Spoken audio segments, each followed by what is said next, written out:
ഇവിടെ മൊത്തം വന്യമൃഗങ്ങളുടെ ശല്യം ഉണ്ടെന്ന് പറയുന്നത് ഈ ഗ്രാമപ്രദേശത്ത്. ഇവിടെ ഒരു ഏട്ടൻ നിൽക്കുന്നുണ്ട്, നമുക്ക് ആളുടെ ചോദിച്ചു നോക്കാം. ഏട്ടാ, ചാനലിന്റെ പരിപാടി? അതെ, ചാനലിന്റെ പരിപാടി. ഇവിടെ ഈ വന്യമൃഗങ്ങളുടെ ശല്യം ഉണ്ടെന്ന് പറയുന്നത് ശരിയാണോ? അത് ശരിയാണ്. കാരണം അവിടെ വന്യമൃഗങ്ങൾ ഒരുപാടുണ്ട്. ഇവിടെ കേരളത്തിലെ ഏറ്റവും കൂടുതൽ വന്യമൃഗങ്ങളുള്ളത് ഇവിടെയാണ്. അതെയോ? അപ്പൊ ഈ ആനന്റെ കാര്യങ്ങളൊക്കെ എങ്ങനെയാണ്?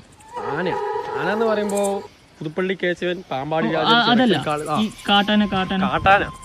കാട്ടാന എന്ന് പറയുമ്പോ ഇവിടെ അധികം ഇല്ല. എന്നാലും എന്റെ ഒരു 5-6 കാട്ടാന ഇവിടെ ചുറ്റി തിന്ന് നടപ്പുണ്ട്. നമ്മുടെ വീട്ടിൽ ഉച്ചവരെ ആകുമ്പോൾ നമ്മൾ ഭക്ഷണം കഴിച്ചു കഴിയുമ്പോൾ കാട്ടാനകൾ വരും. അപ്പൊ നമ്മൾ അണ്ടിപ്പരിപ്പ് മുന്തിരി ഇട്ട് കൊടുത്ത കാട്ടാന, അണ്ടിപ്പരിപ്പ് മുന്തിരി ഇട്ട് കൊടുത്താൽ ഒരു ഇഷ്ട ഭക്ഷണമാണ്. അപ്പൊ ക്ഷേമം ഒരു അണ്ടിപ്പരിപ്പിനൊക്കെ ഇപ്പോൾ വില അധികമാണ്.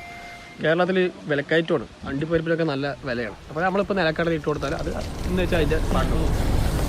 അപ്പൊ ഈ വെരുക് ഇഷ്ടം പോലെ ഉണ്ട്.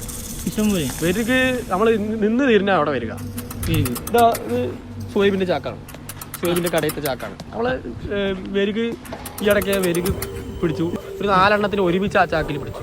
ഒരുമിച്ച് 4 എണ്ണത്തിന് എന്നിട്ട് ആ വെരുകിന് ഭിത്തിയിൽ ഒറ്റയടി, ഒരു 4 അടി അങ്ങ് വെച്ചു കൊടുത്തു. അതിന്റെ എല്ലാം ഇതായി പോയി. നമ്മൾ കള്ളും കൂട്ടി അടിച്ചു.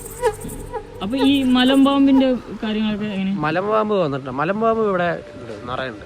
കാരണം മലമ്പാമ്പ് പ്രശ്നമാണ്. അത് ഭയങ്കര. ഈ ഇടയ്ക്ക് കഴിഞ്ഞ ആഴ്ച എങ്ങാണ്ടും ഒരു ഒരു 4 മണിയായി കാണും മലമ്പാമ്പ് ഈ വണ്ണമുണ്ട്.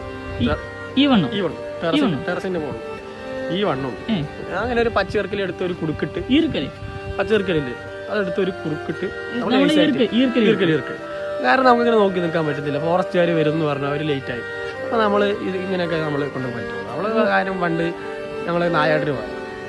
അപ്പോൾ ഈ കടുവ അങ്ങനെ വരാറില്ല. കടുവ അങ്ങനെ വരാറില്ല. കാരണം കടുവന്റെ മേഖലയല്ല. കാരണം കടുവ ഉണ്ട്.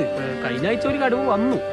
ആ കടുവനെ നമ്മള് സോയാബിന്റെ കടയിൽ നിന്ന് ഒരു നൂൽച്ചാക്ക്, അവൻ നൂൽച്ചാക്ക്, കാരണം ഞാൻ വലയെടുത്തിട്ട് വരാൻ പറഞ്ഞപ്പോൾ നൂൽച്ചാക്ക് ഉണ്ട്. അത് നമ്മൾ കുഴപ്പമൊന്നുമില്ല. ഞാൻ തന്നെ കയറി പിടിച്ചു. സുധാകരൻ പറഞ്ഞു അവനെ പിടിച്ചെന്ന്. പ്രണീഷ് സുധാകരൻ അവന്റെ അച്ഛന്റെ പേരാ. പ്രണീഷ് പറഞ്ഞു അവനാണ് പിടിച്ചത്. പക്ഷെ നമ്മള് പബ്ലിസിറ്റി ഒന്നും ആവശ്യമില്ല. നമുക്കറിയാം നമ്മളാ പിടിച്ച്. നമ്മൾ ഫോറസ്റ്റ് തന്നെ പിടിച്ചത്. അതായത് നമുക്ക് വേറെ ഒരു വഴിയില്ല. കാരണം നമുക്കിങ്ങനെ കൈ ചെട്ടി നമ്മൾ വെറുതെ ഇരുത്തുന്ന നമ്മുടെ കാര്യം. അപ്പൊ ഇവിടെ വന്യമൃഗങ്ങളുടെ ശല്യമില്ലാതെ ജീവിക്കാന്ന് ഏട്ടാ പറയുന്നത്? ഇവിടെ അങ്ങനെ കുഴപ്പമൊന്നുമില്ല. എന്റെ വീട്ടില് കുഴപ്പമൊന്നുമില്ല. എന്റെ വീട് മേട്ടുപ്പാളയം ജംഗ്ഷനിലാണ്. മേട്ടുപ്പാളയം. അപ്പൊ ഏട്ട ഇവിടുത്തെ അല്ലേ? അല്ല, ഞാൻ അവിടെ തങ്കച്ചേട്ടന്റെ പറമ്പിൽ കുഴുക്കാൻ വന്നതാ. അപ്പൊ ഇത്ര നേരം പറഞ്ഞത്? അല്ല ഏട്ടാ ഇത്ര നേരം പറഞ്ഞത്? ഏട്ടാ